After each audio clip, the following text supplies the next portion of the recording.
Enfin bref, du coup, qu'est-ce que j'en ai pensé de ces 3 tomes-là, sachant que au moment où je tourne, il y a 5 tomes de disponibles et il faut que j'achète la suite. Mais c'est un manga que j'ai aimé. Malgré tout, c'est un manga qui prend du temps dans sa mise en place. C'est un manga qui va prendre en fait 2 tomes d'introduction, 2 tomes où on va juste parler de l'univers, mettre en place l'univers, mettre en place les personnages.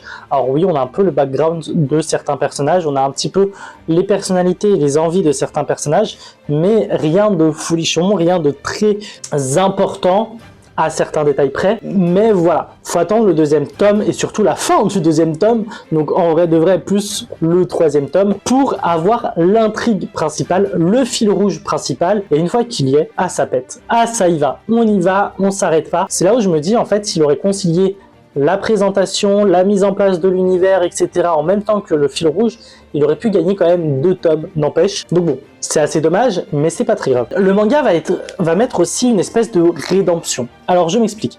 Une rédemption parce que tout simplement, les profs sont des criminels, soit ce sont d'anciens escrocs, soit d'anciens tueurs, soit d'anciens soldats, etc. Et bien sûr, c'est des gens qui ont passé leur vie à tuer. Et du jour au lendemain, en fait, ils se retrouvent à sauver des vies. Donc vraiment, ils sont dans une opposition de leur vie où ils ont tué toute leur vie et maintenant ils sauvent les gens. Que ça va créer une espèce de rédemption déjà très rapidement dans le manga. Est-ce que cette rédemption aura une finalité ou pas? Ça va falloir que je le découvre avec la suite. Mais peut-être que ça va créer une espèce de déclic en eux qui peut être vraiment très intéressant.